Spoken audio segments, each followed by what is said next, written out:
It's showtime.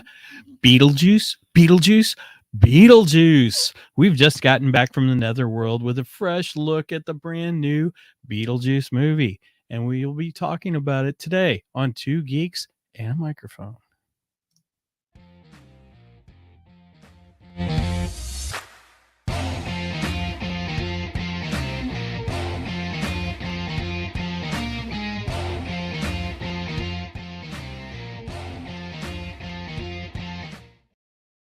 Hello there. So who talks first? You talk first? I talk first. I guess I'll talk first this morning since Steven is not with us. Steven could not be here today because he has to go to his stepson's first football game of the season. I believe it's the first football game of the season anyway. And he said it was like a 5-hour drive. So Steven is on his way to a football game, so he will not be with us. Instead, I'll be taking the main seat and taking his place. And Megan, my daughter, will be filling in as our co-host today. Good morning, Megan.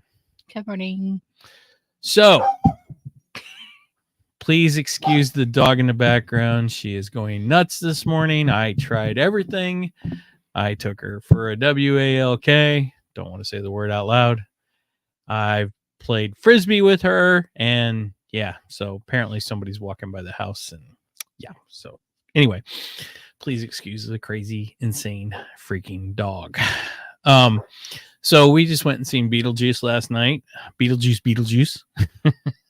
Nobody says the B word. And so we're going to have a fresh take of that. Look at that. And we've got some geeky news. And Megan has a geek dar for us. I don't really have a geek dar this morning. So shall we, what? Your shirt, technically. Oh, yeah. We'll talk about that in Geek Dar then, I guess. So let's jump into the geeky news first, shall we?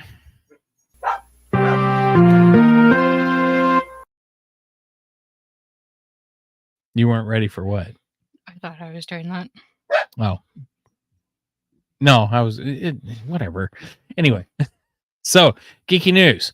First up, the only thing up on the table today is apparently we finally have a Hal Jordan cast for the new DCU. Josh Brolin has been cast as Hal Jordan. Some of you may know that Josh Brolin played Cable in Deadpool 2. He was a very good Cable, by the way. I really liked him. I got mixed feelings about him playing Hal Jordan because I still think Nathan Fillion should be playing Hal Jordan. But hey, Josh Brolin might be a good choice. He kind of looks like he fits the part. The only thing that bothers me is, so we're shooting for this older Hal Jordan who is going to apparently be older than our Superman and older than the upcoming Batman that they're gonna cast that they have not cast yet.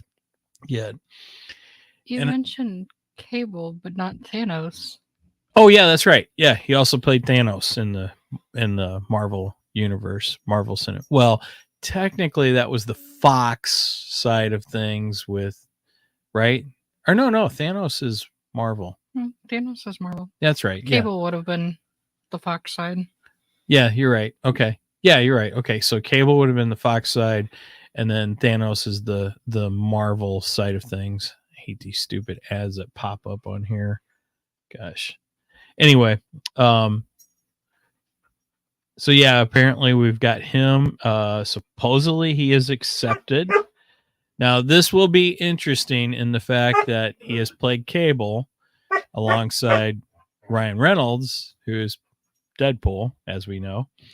And I can't wait till there's some jokes between the two of them of the fact that Ryan Reynolds started off his superhero career with Green Lantern, and that was possibly a career-killing role, but he managed to live through it. They actually joke about that on a little interview that the two of them did together, which was a fun interview. I don't know where that was at. I saw clips of it on YouTube this morning, but So yeah, I can't wait to hear the jokes between the two of them and the fact that Josh will be taking on the Green Lantern Hal Jordan role in opposed to Ryan Reynolds. And I hope we get Cable back in another Deadpool, and then there's some kind of Green Lantern joke between the two of them in the movie, because there has to be. So other than that, I don't really have any geeky news. Megan, what do you think about Hal Jordan, our Hal Jordan choice? Do you have any feelings about our Hal Jordan choice here? I'm not sure. I liked Ryan Reynolds as Hal. I liked the Green Lantern movie.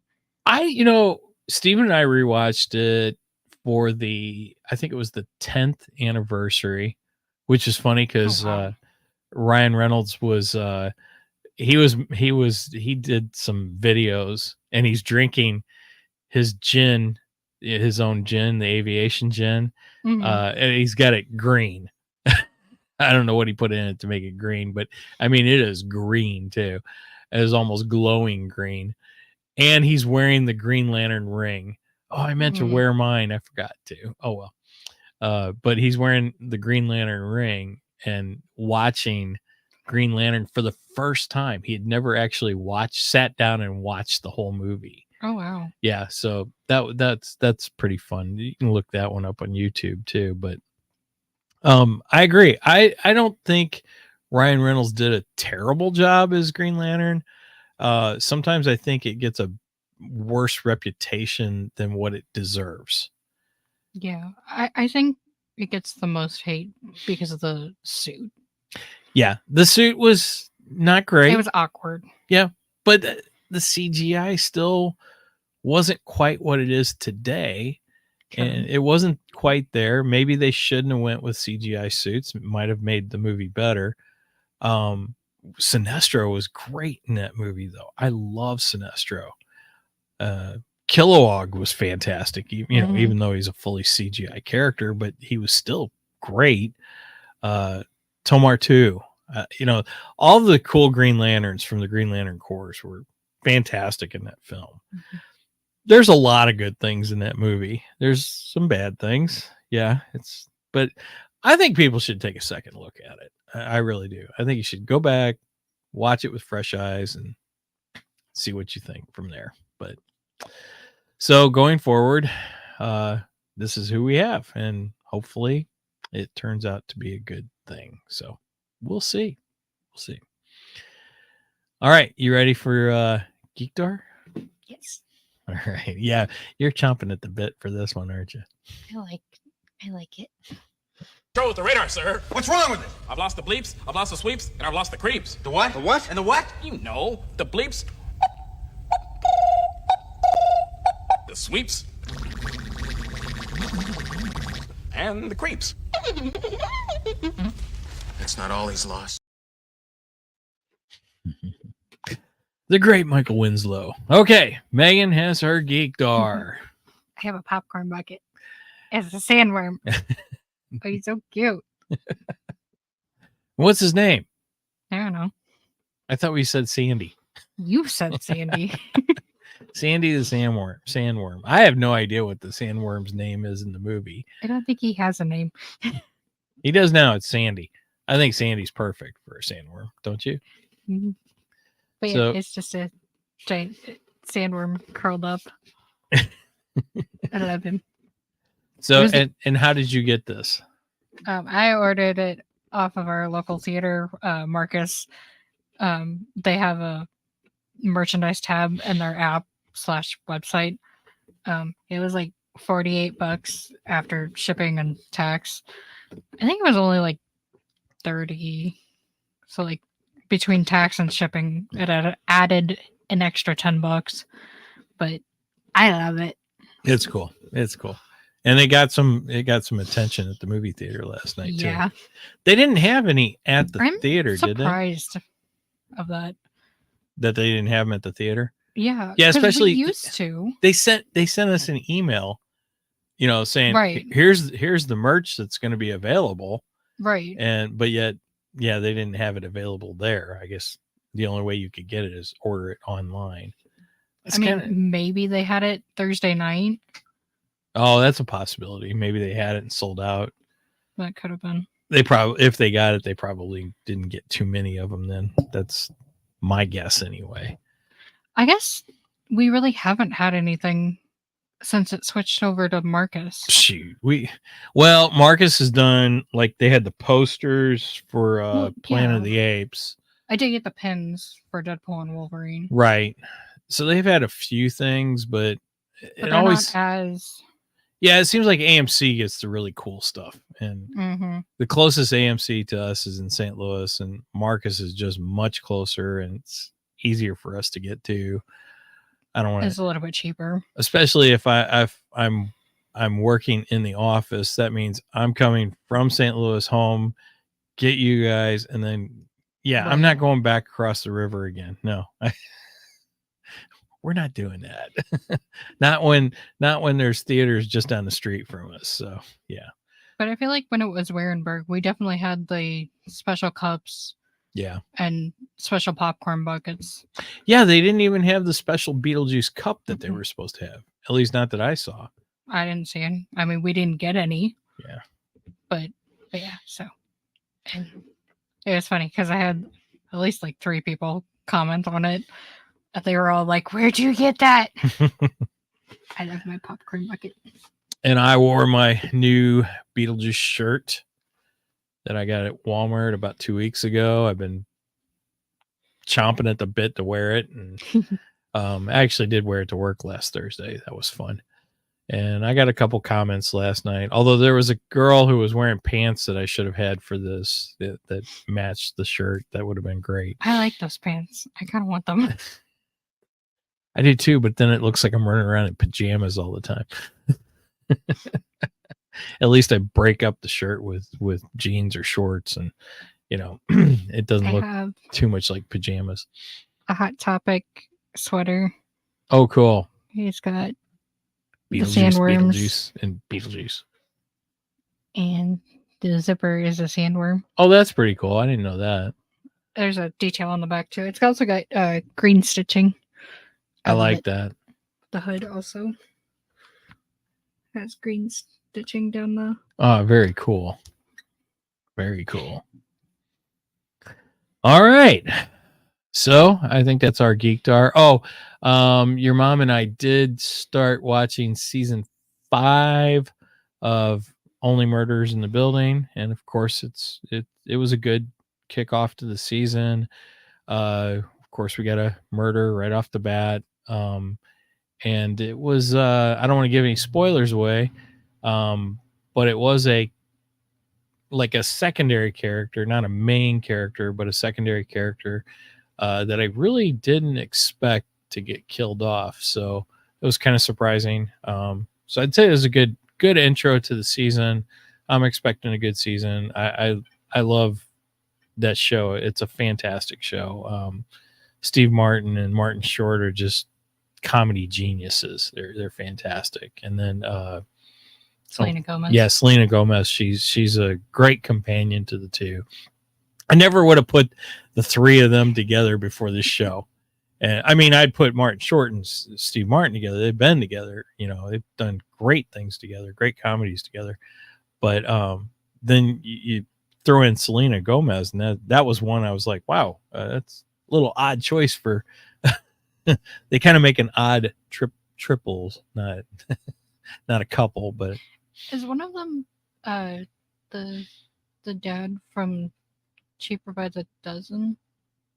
I don't Is that one? remember Cheaper by the Dozen. Steve Martin is the dad in Father of the Bride, though, if that's what you mean. That's probably what you're thinking of. Because No, I I was talking about Cheaper by the Dozen, but he is the dad in that. Oh, is he? See, I don't know if I watched Cheaper by the Dozen. I did? Okay. I love that movie. Okay. There's, I think, 2 of them. That one 2 or doesn't 3 of stick out in my mind as a great. It's a Disney movie. Well, I mean, Father of the Bride really sticks out in my mind. Of course, my favorite favorite Steve Martin movie would be Planes, Trains, and Automobiles. That movie is just incredible. I love that movie. Not to mention there's a St. Louis scene. There's a scene at Lambert Airport, which is fantastic. And he interacts with Herb Tarlick's wife from WKRP. And she has a Beetlejuice connection. Or not sort of Beetlejuice connection. She was in Ferris Bueller's Day Off. She was the secretary at the school. And then, of course, the principal of Ferris Bueller's Day Off is the dad in the original Beetlejuice movie. So, and I guess technically he's the dad in this one too. He's not exactly seen, not exactly, but we'll get into that more when we get into the main event. So, but yeah, that's my favorite Steve Martin flick, I would say. And then Father of the Bride's really good. And he's had a lot of great movies, of course. And then, Three Amigos. That's fantastic. And that's Steve Martin, Martin Short, and Chevy Chase. It's hard to top that one. That's a good one too. Have we watched Three Amigos?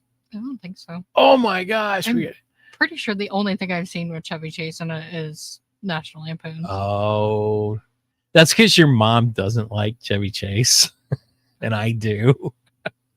But that is a great movie. We'll have to sit down and watch it. See, she likes Three Amigos though, even though it's Chevy Chase, because she likes Steve Martin and she likes Martin Short, and they're fantastic in this movie. So, all right, shall we move on to the main event?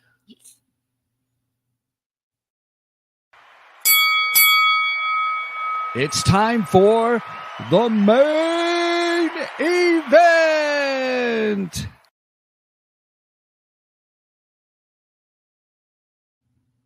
So I guess in a way, Steven joined us. See, we got to hear his voice there. Here, we can also see him. There we go. There, he popped in for us. Hi, Steven. All right. So last night we went and seen Beetlejuice. I think there's a reasoning that this movie is called Beetlejuice and not Beetlejuice 2.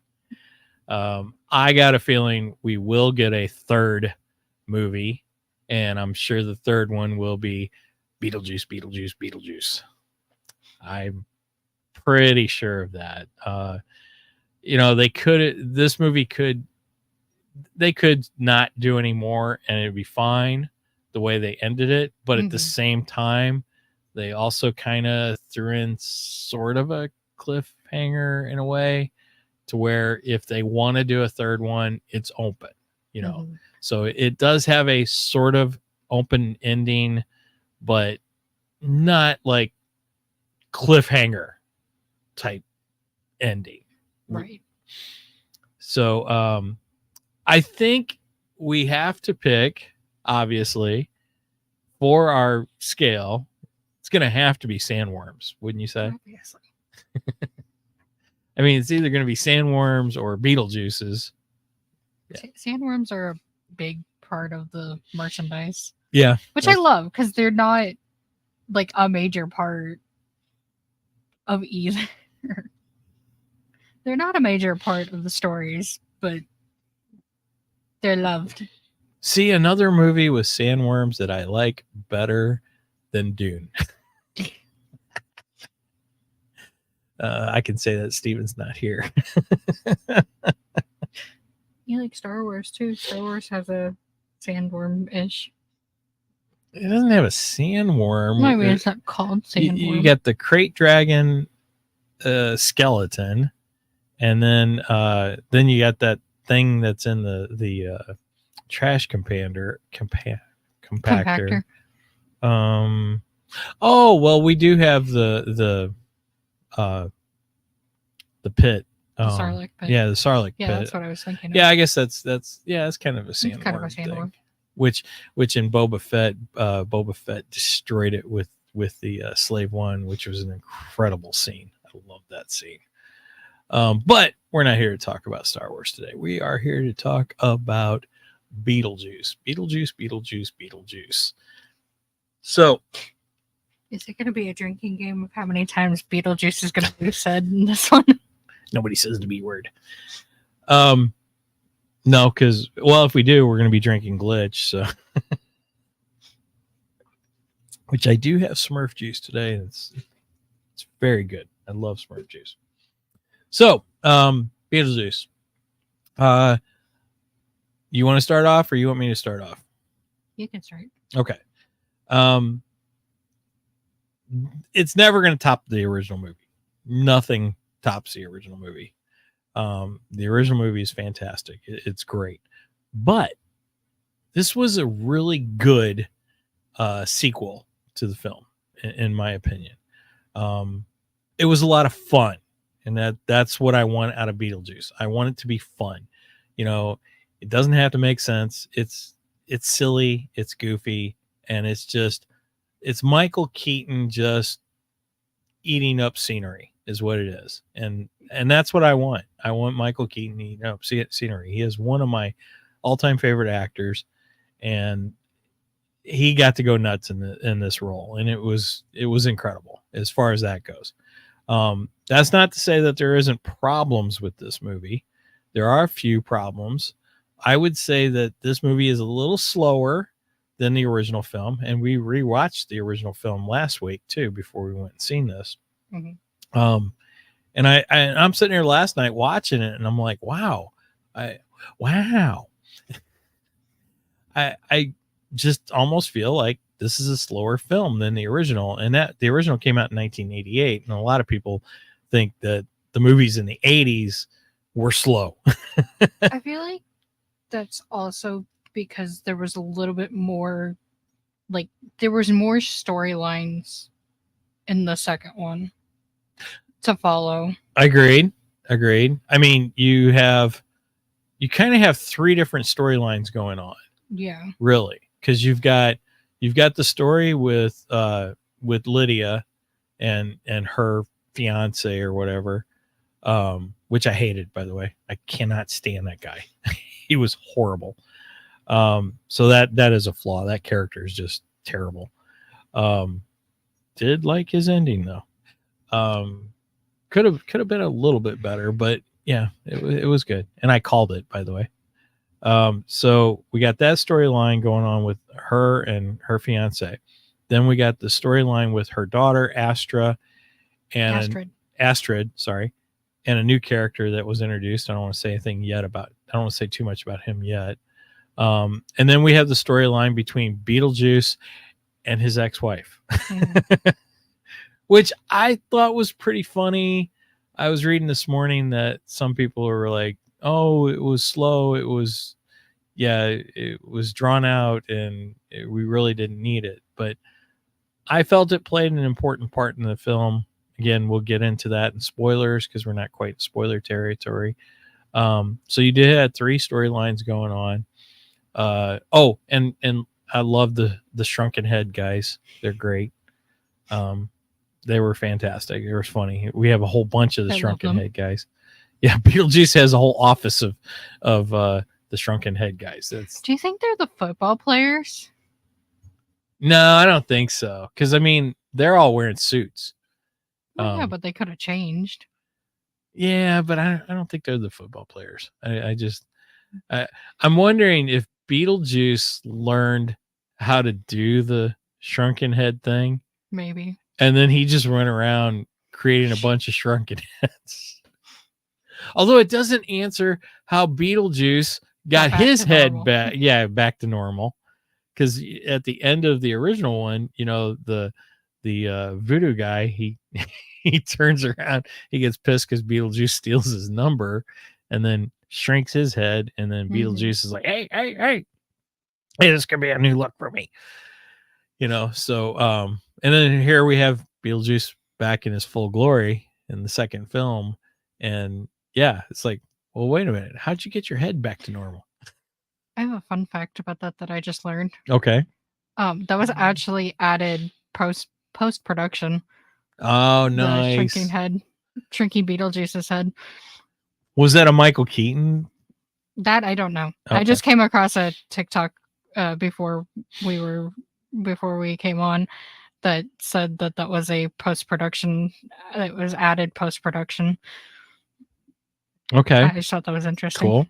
I do have some Beetlejuice facts that we're going to go through too. And that was not one of them, so, by the way. But Michael Keaton ad-libbing is one of the facts. That doesn't surprise me. So anyway, like I said, there are a few flaws. It moves a little slow in places, not in everything. We did have some great cameos. Danny DeVito showed up, and I loved his cameo. I thought he's fantastic. Pretty big fan of Danny DeVito and most of his work too. So that was great, and I enjoyed his ex-wife. I thought it was cool, and it added to the Beetlejuice character. So I thought that was important. The other thing, and of course, this has become a overused Hollywood trope, and I wish we could just do away with this. But every movie, do we have to get every movie preached at about environmental and feminist? And of course, we get the obligatory environmental stuff and feminist stuff, and it's like, okay, this wasn't in the first film, and I'm just tired of it's cliche now. Hollywood, stop it. Just stop your preaching. So those are the flaws of it, but there's plenty of good stuff. And I love that they returned to form with more practical effects and didn't go CGI with this. I read that Michael Keaton actually had stated if Tim Burton used a whole bunch of CGI in this and went away from practical effects, he didn't want to do it. He was out. Yeah, he was out because he wanted it to feel like the original film. I like how Michael Keaton, he tends to take command when it comes to movies he's doing. He actually has a lot of input, and that's the reason he left the Batman franchise, because he wasn't happy with the script for Batman Forever and said, I'm out of here, done, adios. So anyway, So what's your score? so I will give it, man, I'm gonna give it a 7.5. I almost want to go Steven here. 7 3/4 sandworms. I know I always give Steven 7.75. Yeah, there we go. 7.75 sandworms for this. I think it's a great movie. It's a lot of fun. I do think it's well worth going to see in the theaters. I think that's important to state, because you're gonna have fun with a big crowd. Okay. And this is a film that I think you should experience at least once with a big crowd. It was a good follow-up to the original film, but does not top the original film. So that's my overall thoughts on it. Megan. Well, I was pretty happy with it. There's not a lot that I have to complain. It's not really complaints. I mean, I don't know. But I thought I did think it was a good continuation. I love Jenna Ortega. So I think she's a fantastic actress. and I love her. I don't count Beetlejuice as a horror movie, but it's classified in the horror genre for some reason. I think it's horror comedy. Comedy, yeah. Right. It was better than most horror comedies. At least the ones that I've been known that I know are labeled as horror comedy.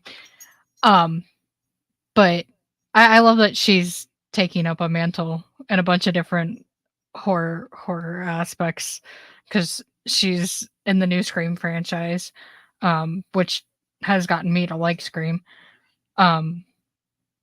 She's in Beetlejuice. She's Wednesday Addams. She's just taking over the kind of the horror genre. Let me ask you this though: is she becoming typecast though? Maybe. Because I mean, she did a fantastic job as Wednesday, and some could argue that Astrid is Kind of the same. sorta, not quite as macabre as Yeah. Wednesday though. A little bit more down to earth, you know. But then again, she's supposed to be Lydia's daughter, Right. Right. so it makes sense. Lydia and Wednesday are kind of very alike too when you look at their characters. True. They're both the gothic, angsty teens in Yeah, the original. Jenna Ortega is like the new Winona Ryder, Yeah. honestly. Because Winona Ryder was the one who was known for playing all of those parts as a teen and early 20s. Yeah, wasn't she in Edward Scissorhands? Yes, too? she was. Yes, she was. Which is another Tim Burton film, by the way. And Johnny Depp. Yeah. Yep. That's probably Johnny Depp's first big hit, I think. Do you know what Johnny Depp's first movie is? Yes. What is it? Nightmare on Elm Street. No. Oh, I thought that was his first. No. Crybaby. Oh. Well, maybe. Oh no. Okay, wait a minute. I might have this wrong. Nightmare was his first movie, and then Crybaby was like his first starring role. That's what it was. And Crybaby's horrible. I absolutely hate that movie. I wouldn't call it. Oh no, it's weird. No, it's terrible. It is a terrible movie. It's cringy. I will give it a 1 out of 10. I have watched that. Oh my god, I can't. I can't watch that movie.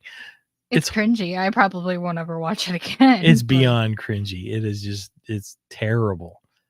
Horrible film. Oh Anyway. gosh. Anyway. So anyway, what else did you like about the film? I liked the callbacks for the sculptures. Mm. I liked getting to see the sculptures again. I kind of wish she would have stuck with sculptures. I can't talk. Because it would have been cool to see newer sculptures. Yeah, I didn't like her new art. But she switched up. Yeah, she's going to like sculptures didn't talk to her anymore. Right.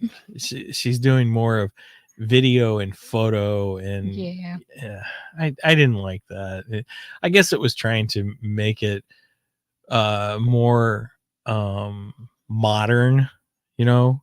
I guess, but I agree with you. I like the sculptures better. Not that I like her sculptures, but it's cool to see them because they're just crazy. Right. They were funny and odd, and I like that. And apparently Luna has things to say about that. You didn't like the sculptures either? Or the new art? You didn't like the new art? Get off of me. Anyway, all right. I gotta stop talking to her. Maybe she will quit being loony. Stop it.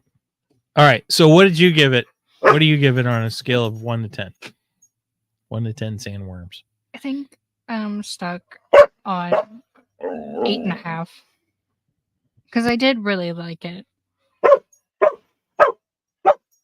I don't think ignoring her is working. It's not. Oh my gosh, stop it. Shh. Luna. We're live. We can't pause. It's live, not Memorex. Oh my gosh, she won't stop. The only thing that I really wanted that did not happen was I wanted a cameo from Alex Brightman, who played Beetlejuice on Broadway. And I love him. Gotcha. I wanted a cameo. But see, this is about Michael Keaton. It's not about him. The musical didn't exist when the first one came. Now it exists, and it's a very popular musical. I agree, it is, but that's not what this is about. It's about Michael Keaton and Winona Ryder. I didn't say I wanted him to star in it. I said I wanted him to have a cameo. He could have had Danny DeVito's cameo. No, I like Danny DeVito's cameo. I thought it was great. I mean, yeah, he could have done that, but I think more people knew who Danny DeVito is than would have known who he is. You know, I think that's the only thing. And only diehard Beetlejuice who, and I only know that because I love Beetlejuice, but I don't know anything about the musical. Yeah, I know about it because I'm a fan of Alex Brightman. I'm not a fan of musicals much, so unless it's Spam-A-Lot or Young Frankenstein or something like that. You like Fiddler on the Roof? Yeah, Fiddler on the Roof wasn't bad. You also like Music Man. Yeah, That's one of my favorites. I only liked that really because you were in it, but at least the one version of it. So it wasn't bad. It wasn't terrible. We'll put it that way. Fiddler on the Roof was actually pretty good. Fiddler on the Roof is the music is actually written by John Williams. I didn't know that. Mm-hmm. Yep, fun fact there. All right, so what's your number? What do you give it? 8.5. 8.5. Okay, so just a little bit above me.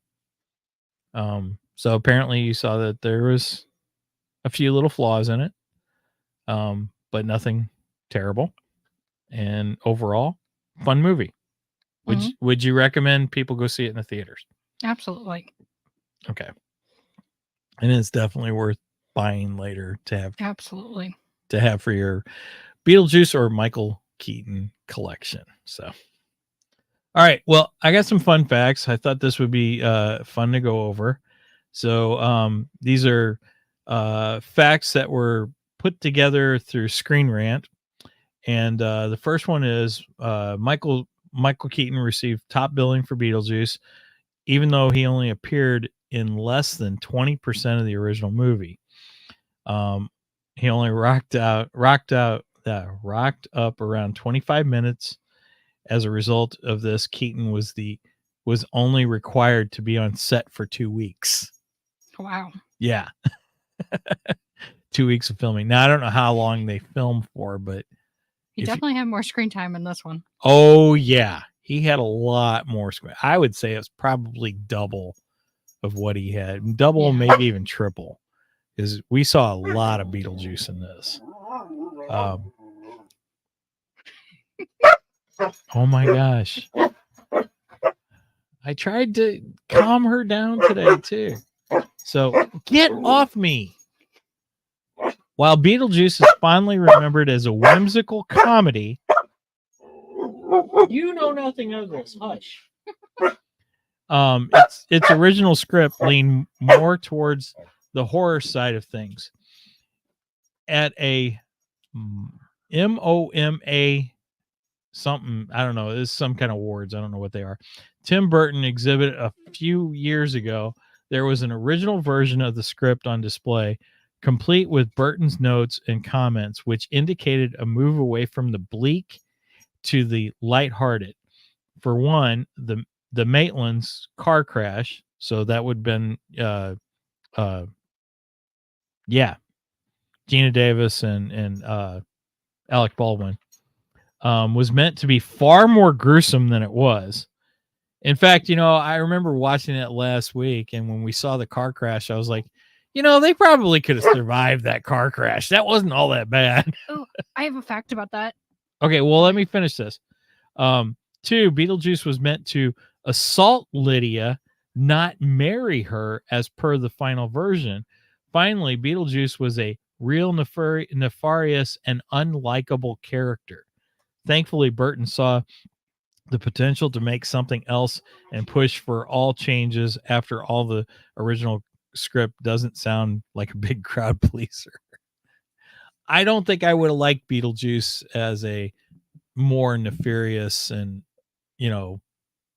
ugly character. I like him as the annoying, lovable demon that he turned out to be. All right, so what was your fact?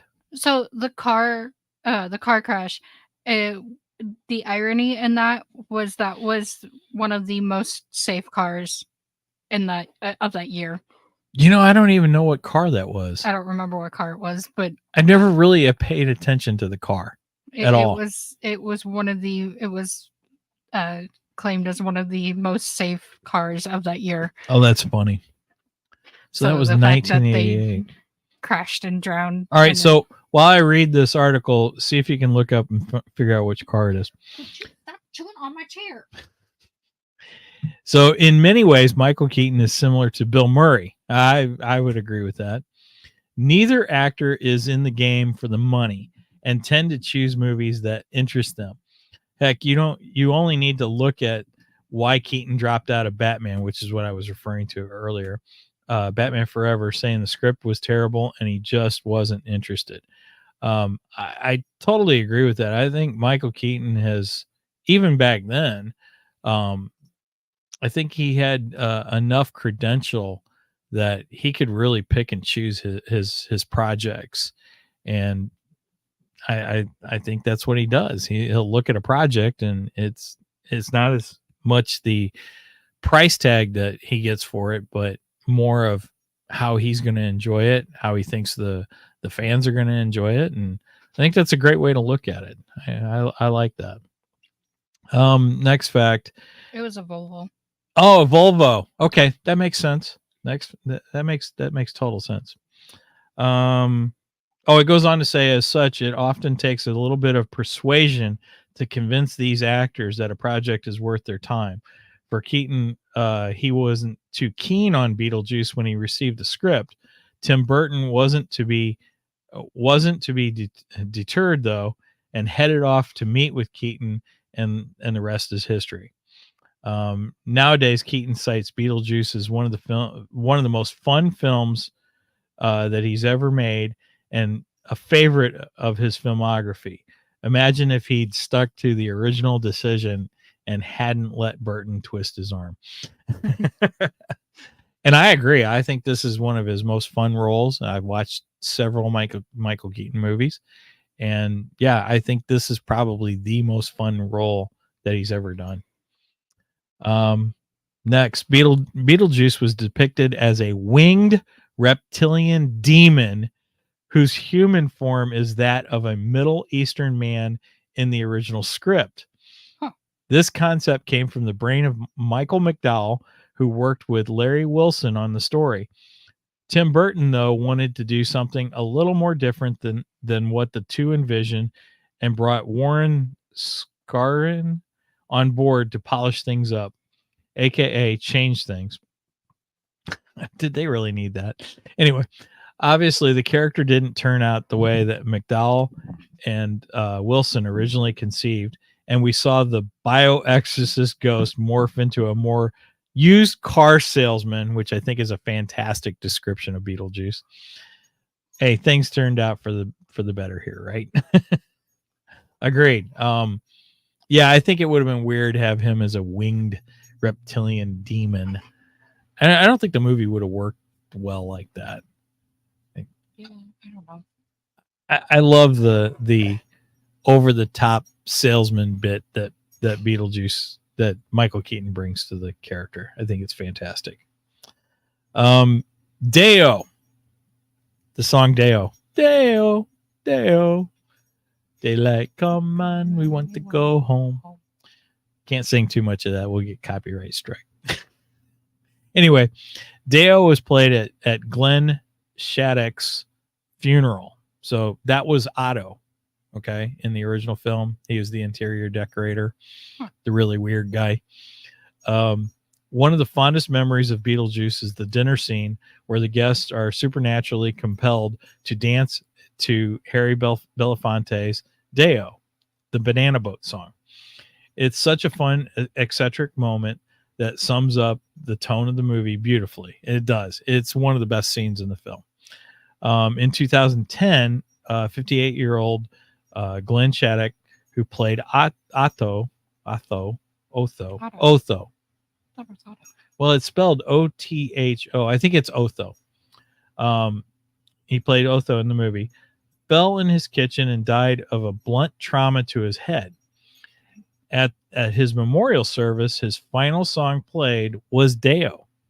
That's cool. And it's kind of funny because the opening scene of Beetlejuice, we have the funeral of the dad, and we have a children's church choir performing Deo, which I thought was fitting. Anyway, a fitting send off to a gifted actor and a fan favorite of the movie. I thought that was a fun little fact that I wanted to make sure we added, and I thought it tied in really well with the new film. Hi, Sam. Oh, is Sam in? Hey, Sam. Sam's in saying hi from the down under. Fought any drop bears lately, Sam? All right. So Michael Keaton ad-libbed a lot. Now this I could totally imagine. That's why I asked you if that was a Michael Keaton idea at the end of the film, of the original film. It should come as no surprise that a Tim Burton movie set allows for creativity and actors to spread their wings and do the unconventional. Thus, we find it perfectly acceptable that Burton allowed star Michael Keaton to ad-lib his lines in the movie.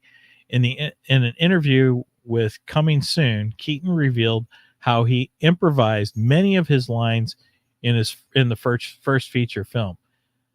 Now, if you think about that, he was only in the movie for 20 minutes. And it says that he ad-libbed many of his lines. I wonder if he gave us any lines from the script. Because he wasn't in it for very long. When I did Night Shift, I improvised quite a bit because I would improvise at the audition. So sometimes I would return to the original lines, and then I was on set and I would improvise even more. He said, it's safe to say that without his unique quirks and ad libs, Beetlejuice wouldn't have been quite the same. Oh, I wholeheartedly agree. Mm-hmm. Will you quit trying to bite my elbow? I was trying to eat my chair earlier. I think she's trying to eat my elbow. Maybe my shirt too. I don't know what in the world she wants. How about you take her out for a minute, and I'll read these next few facts while you're gone. Well, we got to do something to try and calm her down. No, She's I going was laughing at nuts. Sam's comment. Oh, drop bear. I will hit one with my car, but it flew away.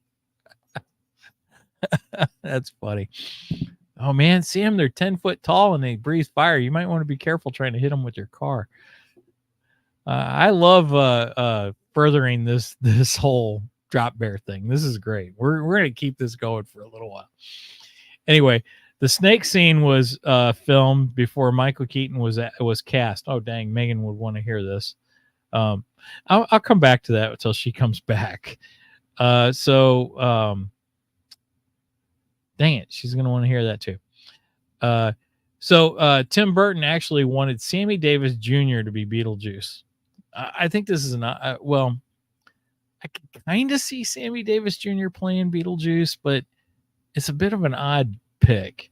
So while we can't imagine anyone else but Michael Keaton as Beetlejuice nowadays, Tim Burton originally wanted someone else to play the part, the legendary Rat Pack member Sammy Davis Jr.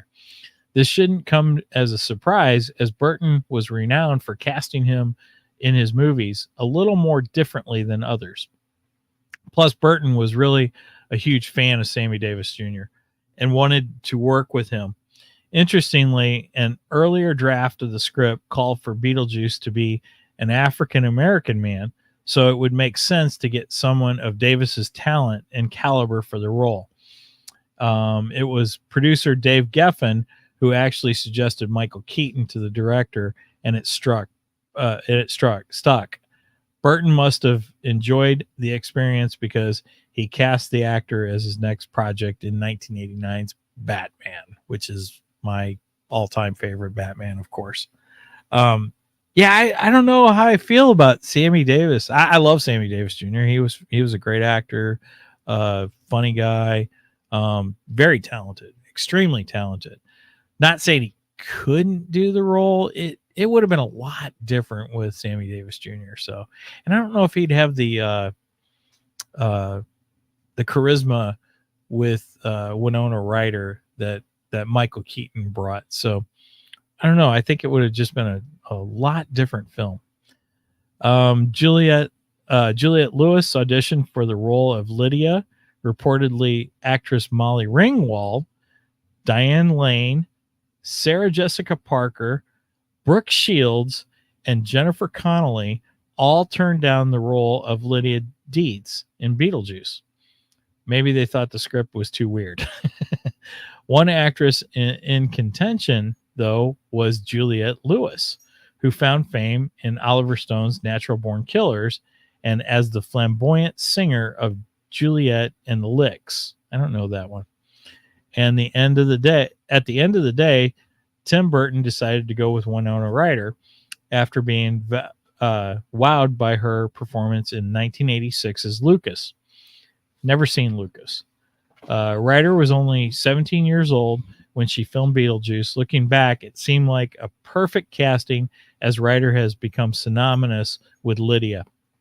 No one else could pull off angsty goth girl like she could at the time, or maybe even now. And yeah, Isn't that the exact words that I said earlier? yeah, pretty close.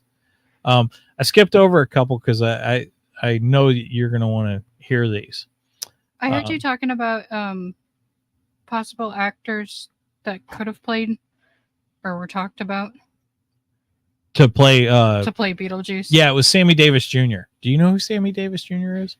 No, but do you know that Danny DeVito was also a possibility? I did not know that. So that's probably why they had him as a cameo That's in what the I second thought. one. I never heard that. I don't know if I'd like Danny DeVito I as... don't think I'd like it. There was a couple of other Arnold Schwarzenegger What? was another. But Tim Burton didn't want an action star as Beetlejuice. I love Arnold Schwarzenegger, but Beetlejuice? Yeah. No. No. I think Nicolas Cage was one of them. Oh my gosh, no. Liam Neeson, I think, was also said as a potential. There was a few. Okay, these are all making the Sammy Davis Jr. Pick much more betterer. Cheers. All right, so I skipped over the snake fact because I wanted you to hear this. The snake scene was filmed before Michael Keaton was cast. As you all know, most movies aren't filmed in the same linear sequence as the script. Therefore, you might get the ending completed before the first scene is even shot.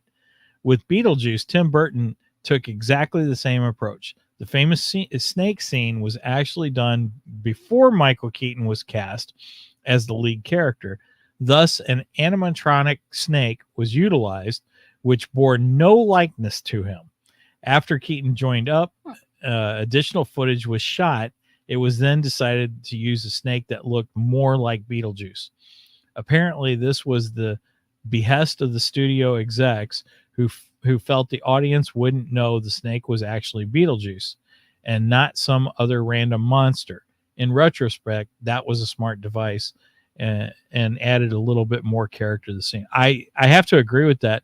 Yeah. Normally, I think the studio execs are idiots and they make bad decisions. But that was a good decision, yeah. This is proof that I guess occasionally the studio execs might be listened to. I'm going to say occasionally because I stick with most of the time the studio execs are idiots. Let's see. A script for the sequel. This is the other one I wanted to make sure you heard. So there was a script for a sequel that was commissioned. Beetlejuice made good money for Warner Brothers from the budget of $15 million. It brought in over $73 million. Wow. And developed a rabid following, which is totally true. Naturally, the smell of money was a temptation that couldn't be resisted, and a script for a sequel was commissioned. In 1990, Burton hired Jonathan Gems to write Beetlejuice Goes to Hawaii. Beetlejuice Goes Hawaiian. Goes Hawaiian. The movie would have followed the Deetz family as they moved to Hawaii and then discovered their company was built on an ancient burial grounds. Beetlejuice would be the hero and save the day by winning a surfing contest. Yeah. So that sounds a lot like it would have jumped the shark. Mm-hmm. Yeah. Do you understand the jump the shark reference? Evel Knievel, isn't it? No. It's Fonzie from Happy Days. So Happy Days had an episode where Fonzie surfs, and while he surfs, he jumps a shark. There's a ramp in the water, and he jumps it and jumps over the shark. And they say that was when Happy Days went downhill. So it has become synonymous with movies and television series just falling apart, and now they use the reference jump the shark. So it came from Happy Days. Yeah, I didn't know if you knew that or not, actually. It was a dumb episode. And I love Happy Days. I was a big fan of Happy Days. All right, so moving right along. Christy Alley was the first choice for Barbara. That would have been a weird choice. Do you know who Christy Alley is? Not by name. Okay. Christy Alley played gosh, I can't remember her name. She was in Cheers. She replaced Shelley or whatever her name is in Cheers. She was also in Star Trek. Was it Undiscovered Country? Christy Alley is in a lot of movies. She was a big actress in the late 80s and early 90s. Anyway, she was the first choice for Barbara. I could not imagine her as Barbara, though. She's a lot different than Gina Davis. It has become widely known that Gina Davis immediately signed on to portray Barbara Maitland after meeting with Tim Burton. However, she wasn't the first choice for Barbara. Burton's original pick for the part was Cheers star Christy Alley. Sadly, she wasn't able to take the role because the show's producers wouldn't let her out of her contract. And yeah, so that's why she couldn't be a part of the movie, and that's why Gina Davis got the part. Otherwise, it would have been Christy Alley. I'm kind of happy they didn't let Christy Alley out of it, because I don't know. I think Gina Davis was much more better. Cheers. And again, I'm not talking down Christy Alley. I think she was a fantastic actress. Catherine O'Hara O'Hara met her future husband on the set. Catherine O'Hara and production designer Bo Welch told Uprocks the story of how the relationship happened. Towards the end of the movie, Tim Burton told me, "We were shooting in Vermont. You should ask Catherine out," and said, "What?" And I said, "What?" And he said, "Yeah, you should ask her out." It didn't even occur to me that I was even supposed to talk to the actors. But since Tim told me to, I did. And then we dated and we were married. And here we are today. So O'Hara and Welch were married in 1992 and have two sons, Matthew and Luke. I thought that was a neat little fact. Interesting. Angelica Huston. Anyway, was almost cast as Delia. As the rumor goes, Angelica Huston, I think it's Huston, was all but set to play Delia. However, she had to bow out of the production due to illness. Fortunately for Hudson, she got another chance at an eccentric dark comedy in the shape of Barry Sonnenfeld's The Addams Family, which was a great series. Tim Burton and company needed to find someone else for the part and offered it to actress Catherine O'Hara. So, you've seen the 90s Addams Family movies. I've never seen the movies in the full length. I've seen clips. Really? I've never seen anything Addams Oh my Family. gosh. How did we not watch those with Because you? you were more of a fan of the Munsters. Well, I am. I do. I like the So I've Munsters watched better. the Munsters. I do like the Munsters better, but those movies are great. I mean, they're really good. I don't know why we haven't watched them with you. Anyway, yeah, Morticia, she would have been Huh. Delia. Interesting. I could kind of see that. Yeah, she could. I don't know. It would be a very different role for Again. Morticia. Right. It would. Because Morticia's the very elegant goth queen. Oh, definitely. And I think things worked out for the better for Yeah. her, because I think Catherine O'Hara fits the role really well. Catherine O'Hara is perfect. What do I know her from besides Beetlejuice? I can't remember. She's been in other stuff though. Because I know she has a very recognizable face. So anyway, we almost got Morticia as Delia Dietz. And finally, the movie was almost called, get this, Scared Sheetless. That was Tim Burton's. Oh, did you know this fact? I just saw that this morning. Oh, nice. It was the original was actually Spook House. And Okay. Tim Burton threw out the joke of Scared Sheetless, which I love that. Do you know the joke is referring to a scene in the original Beetlejuice?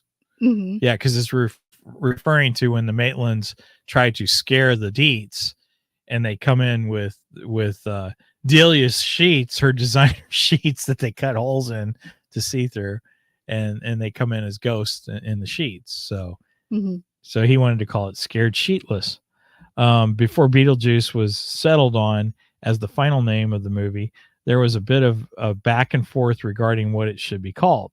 You see, a lot of films' marketability is in its title, so the studio wanted to make sure it was right and didn't think Beetlejuice was catchy enough. See, those guys don't always know what they're talking about. Reportedly, House Ghost was the preferred title. Yeah, House Ghost was the preferred title according to this. Because being too on the nose is no such thing in Hollywood. Tim Burton jokingly offered Scared Sheetless as an alternative and cheeky reference to the scene where the Maitlands attempt to scare the Dietz out of the house by wearing bed sheets. The studio thought he was serious and considered it. Oh my God. Fortunately, someone came to their senses and decided to go with the original name, Beetlejuice. So there you have it. I have facts. Okay. All right. What are your facts? So, the model that Adam builds and the original one. Yeah. So the town. I don't think we ever see it before they died. But no, you mean the town model? Yeah. Yeah, we see it. We see it because that's what they leave the house. Adam needs parts. He needed a certain part for it. And that's actually what they were leaving the house for when they have the accident and get killed. Okay. Well, after they die, the model of the I don't know the overpass that they crashed into has the hole in it. Wow. That's cool. I was trying to see if it still did in the new one, but I did not see that, but I saw the car. I saw the car in. Oh, the car's in it too. Yeah, the car is in the river. Nice. Which I thought was that was a pretty cool detail in the new one. Oh, the new one. Yeah, in the new one. Yeah. Oh. See, because I was looking for the red overpass. I couldn't see that when they. Oh, I saw it. I saw it, and the car is actually in the model. Okay. Yeah, and then I was trying to. Astrid actually rides over the bridge. Yeah. On her bicycle, and I thought that was a nice little callback. That was in the trailers. Right. Yeah. very good callback to the original film. So some of the fun things that I liked in the new film. One thing I liked Delia's character much more better. Cheers. I have a drink. In the new film than I did in the original Beetlejuice film. Yeah, she mellowed out a bit. Yeah. Well, she was still her weird Yeah. artsy, and that eccentric. that part of her drives me nuts, which she's supposed to. That's exactly who she's supposed to be. Right. And she works perfect for that. And I that's like one of the things I love to hate about her. But I thought in the original one she's a really annoying character, and in this one there was a lot of scenes I was like, I actually agree with her. So apparently I kind of grew up a little bit with Delia. But I have one other fact. Okay. So his name is spelled Beetlejuice. 2 different ways. Right. In all the merchandise and the title and everything to do with like merchandising, it's Beetle, like the bug, Right. and juice, like the drink, is what he uses to describe in the charades, to get her to figure out his name. Right. And yet in the movie, everything, like on the flyer, on the tombstone, the sign that says Beetlejuice, it's spelled Beetleguise. Right. More like Beetlejuice. Yeah, which Adam actually pronounces it that way Yes. in the original. And it's questioned if he's dyslexic because he mispronounces Beetlejuice, but that's a fair one. He also mispronounces something with the Book of the Recently Deceased. Because he says diseased. Oh yeah. I remember that. And I remember the fact that he has trouble getting through it. It's questioned that if he was supposed to be dyslexic. But anyway, back to the spelling.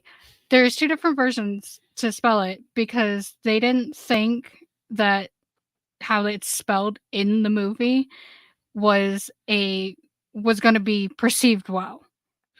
So they changed it to a simpler form. But also, they got the name. But there's more. They got the name Beetlejuice.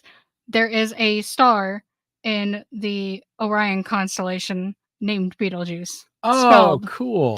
Spelled the way that it is in the movie.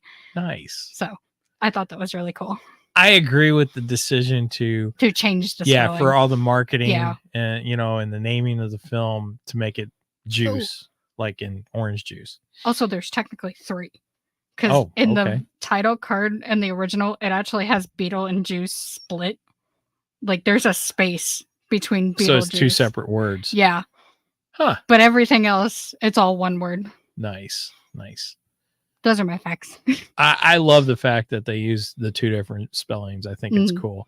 I think that was a good idea. I think it was natural for Adam's character to look at that, and he's pronouncing it the way he sees it. I probably would have looked at it and said Beetlejuice. Yeah.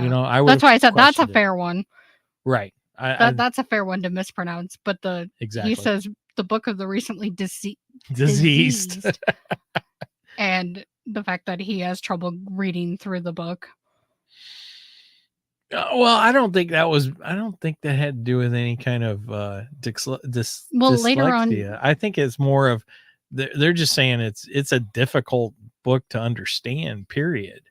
That's the way I took it anyway. I'd probably have a hard time reading that book. And like you said, it reads like stereo instructions. Which I thought was a good line. That's just what I... Okay. Well, I really liked Delia's character better in the second one because one, we have 3 storylines going on. We have I know we're over our time, but Steven's not here, so because otherwise Steven would be sitting there clicking at his watch. But yeah, hey. So Steven's not here, so we'll go over time today. Anyway, that was a little jab at you, buddy. Sorry. Love you. Anyhow, so we have 3 different storylines going on, really. We have the storyline with the Dietz family and the fact that Lydia is in a TV show, which is all about haunted houses and exploring haunted houses and so on and so forth. Using her powers. Right. Using her quote unquote powers that she can talk to the dead and stuff like that. You know, stuff that we do see on TV today, you know. And then her producer of the show becomes her fiance, and he's a scumbag. I hated him from his intro. So did I. Oh gosh, this guy was horrible. He's terrible. I'm not saying the actor's terrible. I'm just saying the character. Oh God, I hated this character. I was like, really, Lydia, you're going to get involved with this guy? Beetlejuice is better than this guy. Right? Come on, this guy's terrible. You think Beetlejuice is scummy? Yeah, no. I think Beetlejuice got more morals than this guy. Honestly. Yeah. I mean, he did end up being the one to expose him. So. Exactly. So you got that storyline going. Then you got the storyline with Astra. You know, Astrid. Sorry. Astrid is Lydia's daughter. And she is sort of the goth girl, although Lydia's. Yeah, she doesn't quite envelop the gothic aesthetic. Yeah, you're right. She doesn't. She's nowhere near as goth as Lydia still is. Right. I mean, Lydia looks exactly like she did in 1988, you know, as far as her character goes. I mean, of course she's aged, but she's got the same hair. She's wearing the same clothes. In fact, she even still wears her Catholic school looking gown. And that drives me up a wall. I don't know if that's... You don't know if what? Because there's 2 different... there's different outfits. Well, yeah, I think in majority of the movie, the original one, it's not the Catholic outfit. There's 2 main outfits that she wears, and those are almost identical to the ones she wears in the original film. And you're right, there are a couple other wardrobe changes. Because the Catholic outfit is very much the skirt with the white shirt. And No, it's more of a dark colored dress is what it is. It's if you watch the closing scene where Lydia comes home with her homework and then they do the dance again. I can't think of Well, it's not Deo, it's a different song. No, it's the other song. Yeah, I can't think of it either. But they haunt the house. Right. To move. And then they have the football players dancing with Lydia. She's in like a plaid skirt. Right. And the white shirt with almost like a suit jacket. But it looks almost identical to one of the outfits she was wearing. And I'm like, really? You're going to wear the same things you wore when you were 16, 15, whatever age she was supposed to be in Beetlejuice. I don't remember. Anyway, that was teenager. Yeah, I was like, that was my only issue with Lydia. I was like, could you grow up a little bit? just a little. I mean, I know she was embracing her character for the new TV series is what it is, but it's like even outside the TV, you know, outside of it's still her style. Right, it's still her style. And I was like, okay, all right. That was a little bit, it kind of took me out just slightly. I like the gothic style. Well, I do too. I mean, it fits her character and everything, but it was like, oh, I don't know. She could have changed her hair. Yeah, she could have. They could have done something. That could have been a wig for the show. She could have had a different hairstyle and just had the wig to be her. I mean, that way, at least when she's away from bangs. the show, she's not recognized as, maybe she would not be recognized as Lydia. But I also think that kind of plays into the whole plot point of her and Astrid not being close. Well, and it also plays into her Just kind of going along with. well, Okay. her being, down. Yeah. She's depressed. Yeah. She's very depressed in the film. She lost her spunk, which Yeah. that's commented on Well, yeah, that's in the commented movie. on by Delia. By Delia, and I was like, I totally agree with you, Delia. Where's that goth teenager that terrorized me? Yeah, right. And that was the one point I went, oh my god, I agree with Delia. Yeah. So anyway, but you have the storyline with Astrid, and then her newfound quote unquote boyfriend. I don't know if we really call him a boyfriend because she just meets him, but he's presented as what could potentially be the boyfriend for her. Oh, you're talking about Astrid. Yeah, Astrid, right. So then we have that storyline going on. Then we have the third storyline, which is between Beetlejuice and his ex-wife, and I forget her name. Dolores, isn't it? Yeah, I think you're right. And I actually enjoyed that storyline because I think that storyline they really added to Beetlejuice's character. I liked that. I liked getting to learn more about Beetlejuice, like actually learning about him. Right. Because we got a little bit more of the time period. Right, which is like the 1700s. 1800s, something like that. And plague doctors. What? There was plague doctors. Oh, nice. I don't think I saw them. Yeah, they're the ones with the masks. Okay. That's in the flashback. Well, I mean, I know what the plague doctors are, but I don't remember. And then she had a kind of like a masquerade mask, but it was the plague doctor. Okay, yeah. Because it had the bird. Right. Beak. Okay, gotcha. But yeah, we find out that Beetlejuice was originally a grave robber, which I thought was fun. That fits his character. I think so well. I think it works pretty well. It makes him macabre, yeah. and yeah, I thought it was cool. I like that.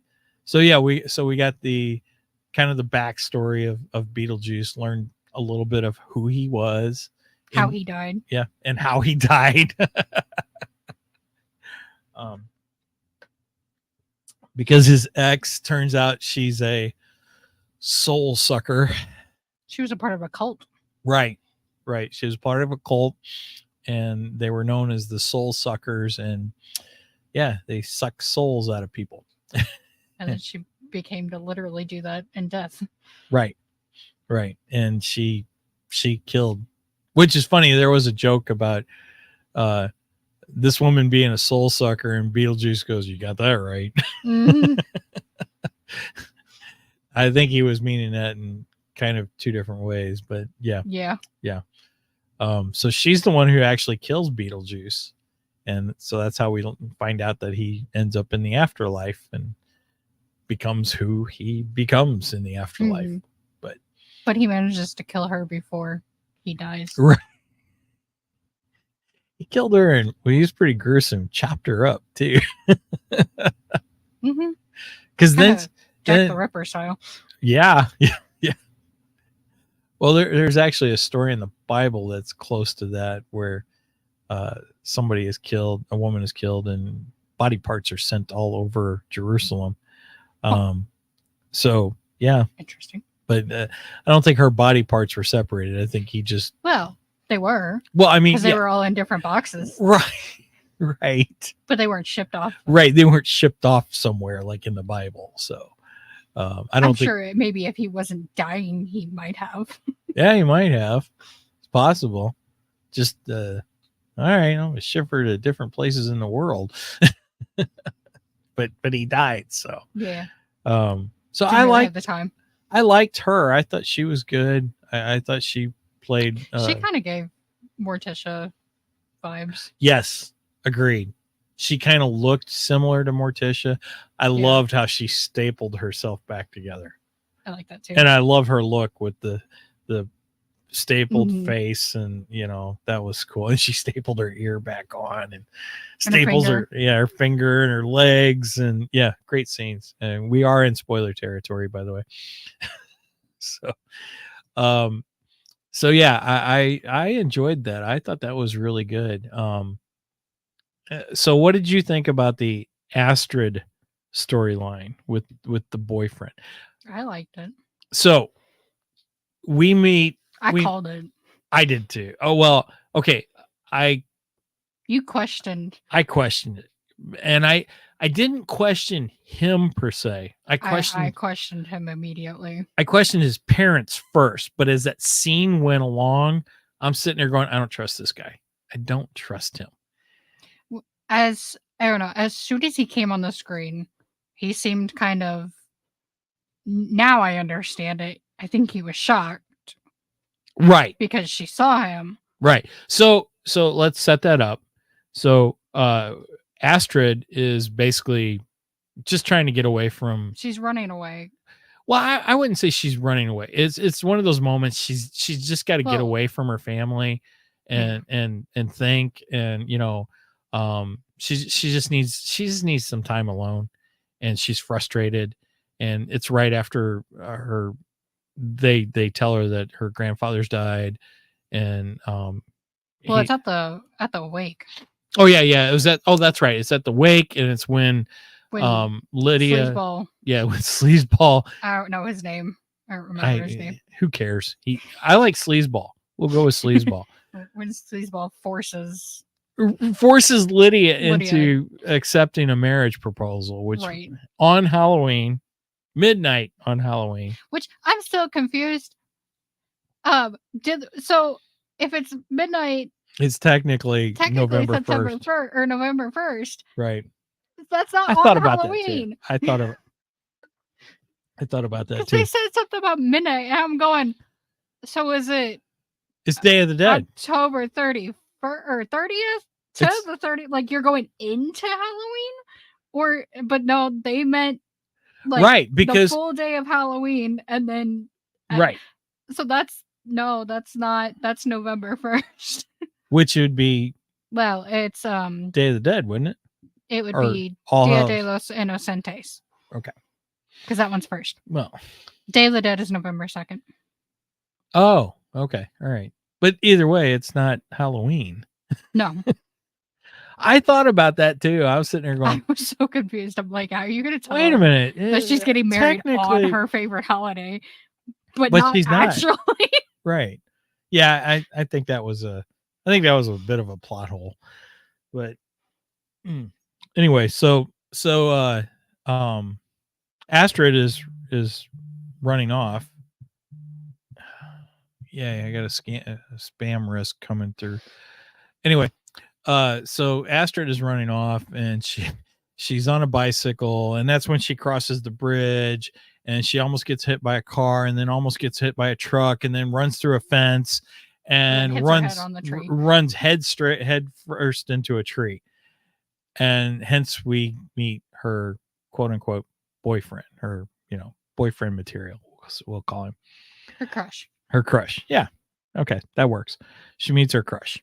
And he's up in the treehouse there. And she's talking to him and everything, and hits it off right away. And I didn't quite suspect him yet. I had a very slight, but I didn't say anything. Okay. Because I saw the hesitation from him when he first sees her and she sees him, and he's just kind of like, good catch. Good catch. He definitely had a look of, wait, you see me, but he didn't ask that. Right. He didn't want to give that away. Right. So certain things have power. And then he quickly figured out who she was. Right. Well, yeah, that when she said, what did she say? Something about they were talking about the house. Right. And she said that's her house. The ghost house. And he goes, you mean you live in the ghost house? You go, wait a minute, your mom's Lydia Dietz? Yeah. And she's like, yeah, unfortunately. So yeah, well, that was in the preview too. So yeah, that's how we get the intro of those two. But then he takes her into his house. This is where I started to question things, because they come in the house. The mom is in the kitchen cooking, and he's like, "Yeah, my mom's always cooking, always." And they really make a big deal of, you don't get to see her face. Mhm. And I'm like, what's wrong with his mom? That's weird. And then immediately, And then right afterwards, we see the back of his dad, and again, no face. shot of the face. And I'm going, there's something weird going on here. And at that point, I'm like, I don't know whether he is the issue or they are the Right. issue. But I had a feeling at that point, I was thinking that he was trying to bring them back to life, is what I was thinking originally. I didn't quite put it together that he was actually, quote unquote, the bad guy of the film. I kind of thought that, right. I kind of thought that he actually might have had good intentions, and those intentions were to bring his parents back. right. Do me a favor. I hear her chewing on something. Go see what it is. Oh my gosh. So yeah, he takes Astrid into his home, and they hit things off, and he, quote unquote, makes a date with her for Halloween. Because he's like, "Oh, well, you got all this going on, and I'll help you take your mind off of it," so on and so forth. So he invites her over for Halloween. And oh, no. There's Angie. Well, yeah, of course we're live, Angie. I think she meant that we've been going on for an hour and a half. That's because Steven's not here. I can get away with it. And I had all my facts. I took up a lot of time with the facts, and we didn't get much into the new film, so I wanted to get more into the new film. Anyway, so yeah, they make a date, and yeah, Angie normally, hey, here. Angie said, I assumed you would be done. Yes, normally we would be done if Steven were here. But like I said, I had a bunch of facts that I went through, and that kind of took up our time, and I didn't get enough into the new film, and I wanted to get more into the new film. So, because I mean, after all, this is about Beetlejuice, not just Beetlejuice. So, yeah, so he makes the date with her and everything. And, yeah, at this point, Lydia is the one who's like, I don't know about this, but of course that's mom She's being protective, of her little girl. And I get that. I understand that. I completely get that, but at the same time, she's like, look, I don't want to be the overprotective helicopter parent, so on and so forth. And I'm going to let you go off and have your space and, have your time with this boy, thinking she's doing the right thing. And turns out she's not. She should have went in to meet his parents. Yeah, she should have went in to meet his parents, because we might have avoided. Right. So it turns out that basically he is not only dead, but he killed his parents. And that's why you don't see their faces, because the way they died, yeah, he like, I don't know, he put a saw in his opener. Yeah, like a can opener in her eye. And his dad had something else in his eye. I think a saw right in the face or something. Like I don't remember what it was, but pretty. I don't know. It was so quick they didn't show their faces very long. Right, and I think that was on purpose, because Beetlejuice is not really meant to be a over the top gory film. It's meant to be more comic based. Angie said he had a circle saw. Oh, okay, yeah, some kind of saw. You're right. But yeah, so and he's wanting to basically use Lydia or use Astrid to trade lives. Yeah, trade lives and come back to the living and become alive again and possibly kill again. What is she doing? I don't know. Oh my gosh, we may have to wrap this up because the dog's getting nuts. So long story short, we find out that he's really the bad guy of the film. Instead of Lydia's fiance, he's not really the bad guy. He's just a scummy guy. I did not like him. See what Angie says here, which thank God for that, because he was a psychopath. Yes. The kid was a total and complete psychopath.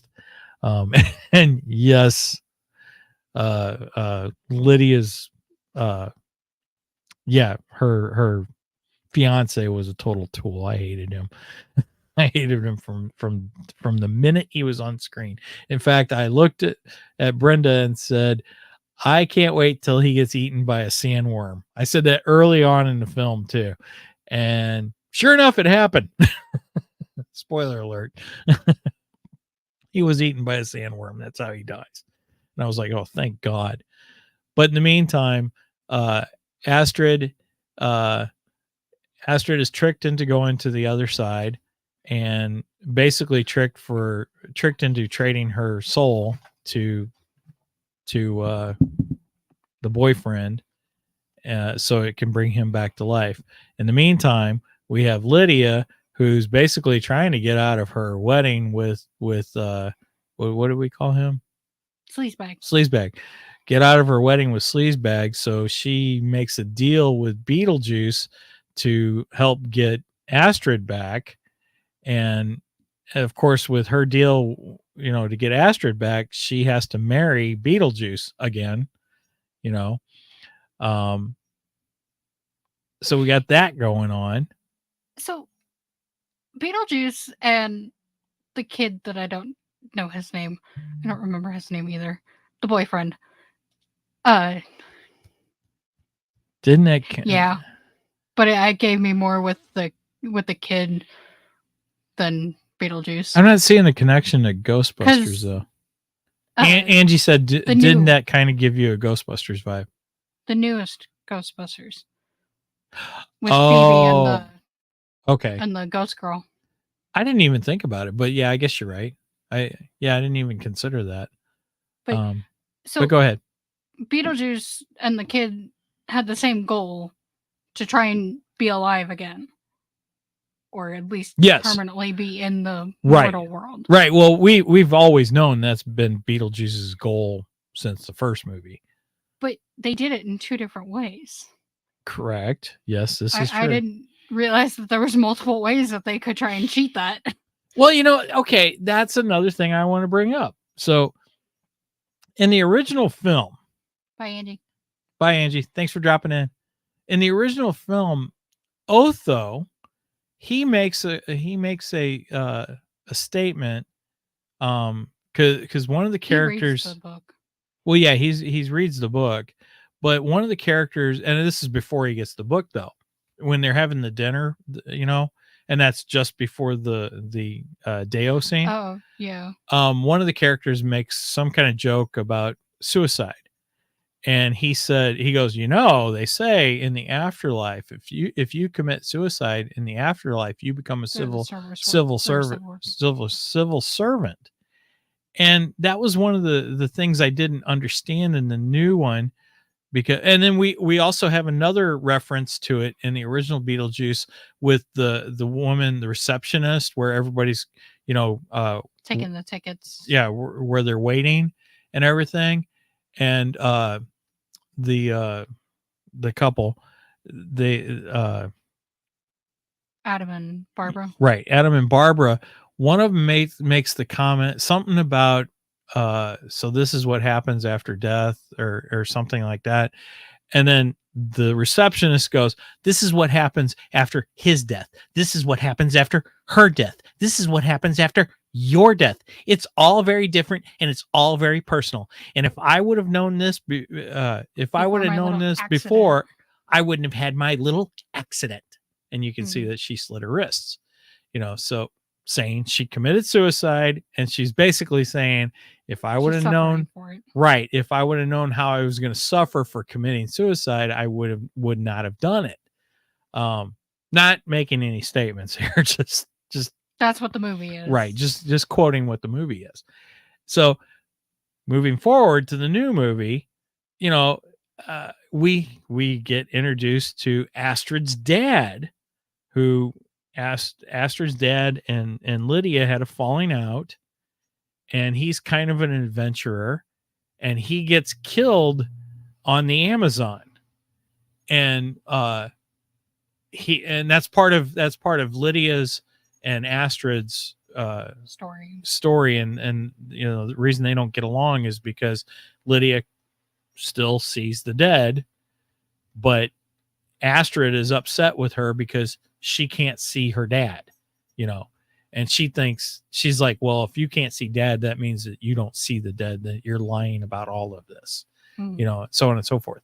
Well, when Astrid is tricked into going to the other side, her dad sees her, and he is one of the workers. He's working. And I didn't understand that, because he didn't kill himself. He died in the Amazon. I would think that there's probably, I would think there has to be some kind of option, because he didn't seem like he didn't seem miserable. Like, no, he didn't really. He didn't. Like the receptionist. He didn't really seem like he was stuck there. It seemed like more like a normal job. So maybe they have also, I don't know. I just thought jobs. Is this a plot hole from the original, though? Because it was very adamant in the original that the civil servants and such, the workers, were all ones who committed suicide, and they still played that up in the new movie too, with I think with Danny DeVito's character, because so we have the cameo of Danny DeVito, who's a janitor, he's a worker, and then he goes off and drinks bleach. Yeah, that's what it was, bleach. And I just got the feeling that that's how he died. That's the way he died. That's what I assume they were trying to convey there. So I'm like, okay, well, you know, he committed suicide. Now he's a worker in the afterlife. That makes perfect sense. But with Lydia's dad, or not Lydia's dad, but with Astrid's dad, he got killed in the Amazon. So I was totally confused by that. I was and he died by piranhas. Right. He died by piranhas. It was never said, but he had piranhas. Right. He had piranhas on him still. So, which I thought was funny. It was a nice little addition. Oh, and Willem Dafoe was in the movie too. Willem Dafoe was great in the movie. I usually like Willem Dafoe's characters in most everything he's been in. He wasn't a villain for once. No, not really. No. He normally plays villains. He's kind of a hero in this, actually. Of course, he is going after. True. I mean, but it's kind of justified. Yeah. He's kind of the police force. Yeah, he's the police force in the afterlife. It seems like he's made himself the police force. Yeah, I think so. Because I don't think there was one, really. Well, the way it was conveyed was that he was basically doing it because he was an actor. Like he was Terminator. No, to me, it was more Dirty Harry. I don't think you know who Dirty Harry. That's a Clint Eastwood movie. It's a Clint Eastwood movie series, actually. I know there's a reference in SpongeBob. At least I'm pretty sure that is. What was the reference? I'm Dirty Dan. Dirty Dan, and I don't know the other one. Does he say, "Go ahead and make my day"? I don't remember. Because that was so long. That was Dirty Harry's tagline. Go ahead, make my day. Do you feel lucky, punk? That's where that comes from? Yeah, that's where it comes from. It comes from Dirty Harry. Yeah. There used to be a song. It was a great song. I love that song. But anyway, yeah, I kind of got Dirty Harry vibes.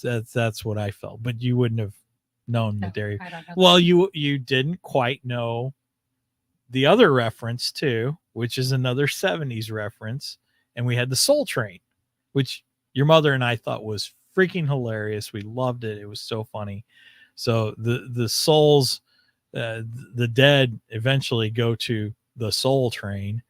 And my only disappointment was we didn't get the actual soul train like in the original television series Soul Train and back in the 70s. That we got something similar. It sounded similar. And then the guy who was kind of doing the conductor. Yeah, the conductor. He was almost like the host of the original Soul Train, which was pretty darn funny. And then everybody's dancing like they were in Soul Train and everything.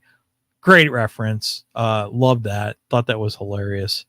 So that was another great movie moment in the movie, in my opinion, anyway. Yeah. So I forgot where we were at.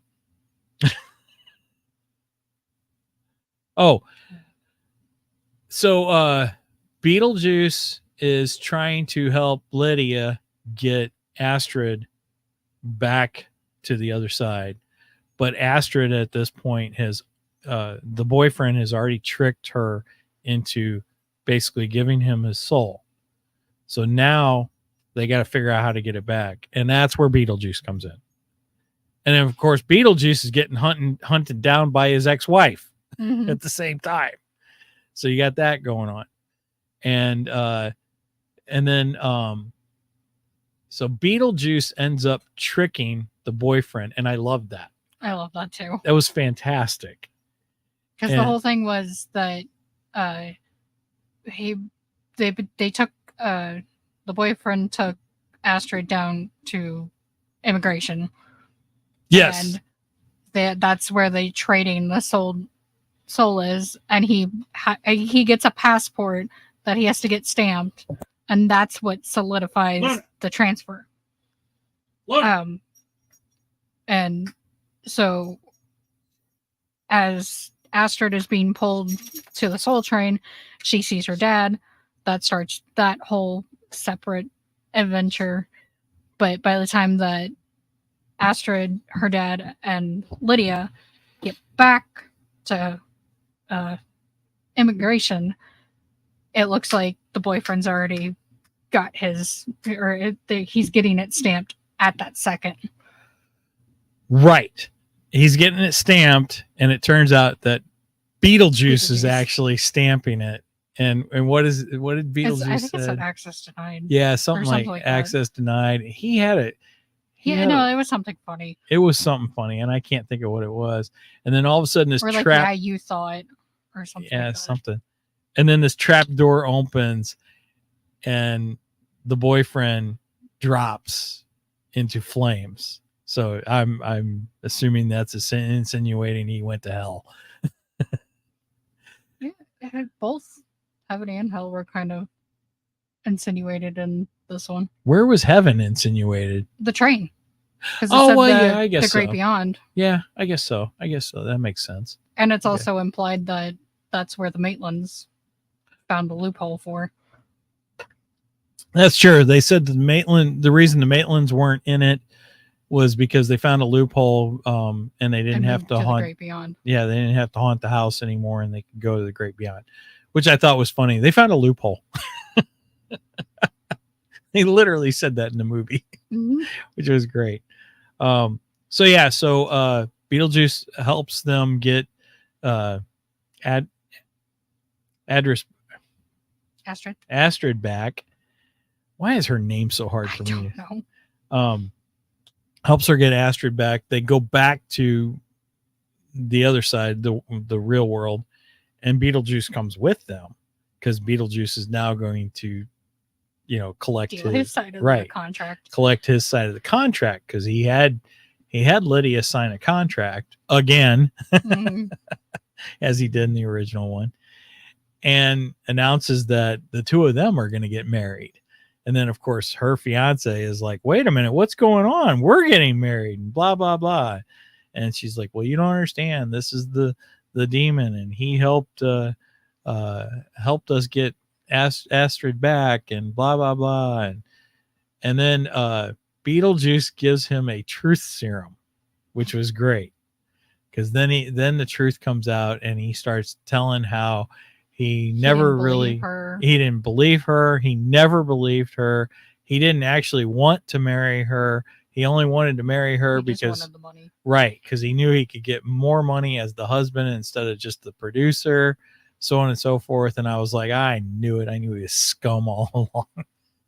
Sleazebag. I hated him. And then that's when Beetlejuice's wife shows up. Or well, just before the wife shows up, We get Lydia back in the red wedding dress. Yeah, we did. We got Lydia back. Yeah, they were back in their complete wedding outfit from the original because he had the maroon suit too, or tux or whatever. So we had that. Jacket. Right. Yeah. Shoot. Goodness. It was Delia that revealed that the contract was actually null. And it was Astrid. Or was it Astrid? She revealed that the contract was null and void. What was the reasoning though? Because Beetlejuice brought Lydia into the underworld illegally. Right. That's what it was. So that he broke her in. Right. So therefore it broke the contract. And then the contract just completely burns and disappears, which I thought was great. Oh, we didn't even go into the fact that Delia dies. Yeah.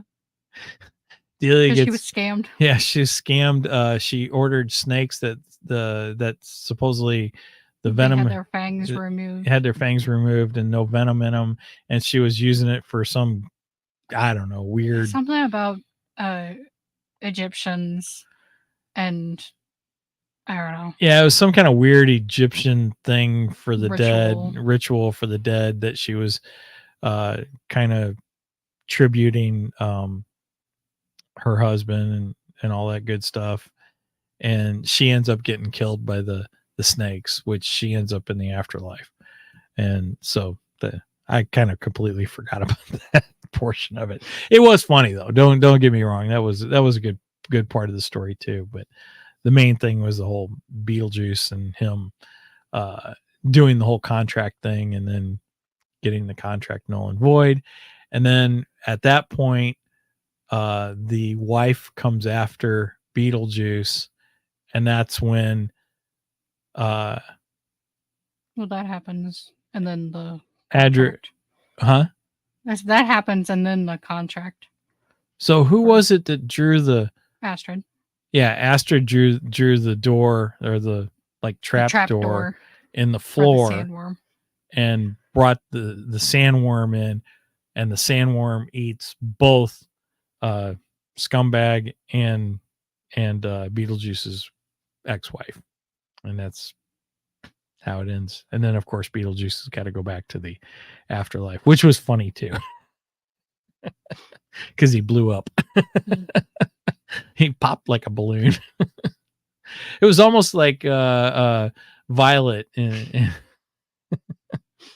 although Violet didn't pop, but she got big enough to where she possibly could pop. So, yeah. So I think we told you all the Beetlejuice.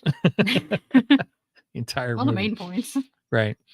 So overall, it was a fun movie. It was a lot of fun. I would watch it again. Agreed. I would watch it again. I do want to watch it again to go detail combing. Oh yeah. Because I'm sure there's hidden details. Oh yeah, I'm sure there are too. And yeah, I wasn't going to pick up on everything in the first watch of it. That's for sure. At some point we'll definitely watch it a second time. It's definitely worth a rewatch, and I would highly recommend you go to the movie theaters and see it. It's a fun movie. All right. So we are way over time. We are almost 2 hours now. So we should probably do our closing stuff. So make sure and check out 2 Geeks and a Microphone, 2 Geeks Mic. That's the number 2. Geeks Mic, MIC.com. And you can find out all the information about our podcast here. Also, if you want to get a hold of us, The best way to do that would be through our email, which would be show@twogeeksmike.com. As Steven says, I'm usually pretty quick to answer those emails. I'm actually a lot quicker answering emails for the show than I am for my personal email because I hate email, but whatever. And then, of course, don't forget, we have an affiliate sponsor with Glitch Energy Drink, and that's what I've been drinking for this show. And I've been drinking Smurf juice, which is delicious. There's a sour raspberry one now. Blue Oh, is there? Mm-hmm. They seem to come out with a new one every month. Yeah. Try to keep you to purchase. So, but as Steven says, they do tend to have a lot of specials that you can get some really good deals on. So if they don't have a special going on and you want to try out Glitch Energy Drink, and I highly recommend it. It's really good. I'm not big on energy drinks, but I love these. These are really, really good. So if you want to try it out, and like he always says, the sampler pack is what we refer to anyone new to the product, because you get it's like 5 packs, flavor packs. It's their most basic flavors, right? You don't get any of the specialty ones, and then you get a shaker with it, right? In fact, it's this very shaker, and it glows in the dark too. That is the specific After Dark one. Mm-hmm. There's like 3 different ones. There's a black one too. I also have the black one, by the way. I got that one at work. I need to get some more for work though. I don't have any in the office. You need a tub for the office. Yeah, I need to buy a tub for the office. That's for sure. So yeah, but if you use our code 2geeks, that's the number 2, GEEKS, all capital letters. If you go to glitchenergy.com and punch that in, you'll save a little bit on your purchase, and we would really appreciate that. And then last but not least, if you've made it this far, please make sure and go and like and subscribe on both Facebook and YouTube. Facebook, I try to post some funny memes here and there, and any information about upcoming shows, such as today's Beetlejuice. And then make sure and go give the bell a tickle over on YouTube and give us a like on YouTube, because the algorithm supposedly likes those likes and will suggest those to people who like content similar to ours. And if you give the bell a tickle, that will notify you of every time we go live. Speaking of going live, we go live every Saturday morning at 9 a.m. Central Standard Time. You do the math on the rest, because I don't like math. Now, I say every Saturday, but next Saturday. Next Saturday, we will not be live. I am going on vacation and going camping for mine and my wife's anniversary. So we will not be live. I am going to try and have a pre-recorded episode of Mike's Got Issues next week. So we'll see how that goes. And I think that's all I got. Megan, do you have anything else? You forgot Kofi. Oh, I did forget. See, that's why Steven's supposed to be here, because he's supposed to do all this stuff, not me. Also, please make sure to support us, or if you'd like to support us anyway, you can go to Ko-fi, and that's ko-fi.com/2 geeks, GEKS. And you can support us starting at $1. You can get in at $1, and we try to put some extra things on our Ko-fi page that you will not get on this channel. And I think we might have a preview of chapter 1 of my upcoming book, an audio preview of that one. Look for that in the next couple weeks, I'd say. Steven's got to get to work on that, so that one's for you, buddy. All right. With that said, anything else, Megan? Nope. All right. With that said, you got the closing for me? Yeah. Okay. Over and out, and make sure and not Steven skip this episode, because we are much more better than the rest.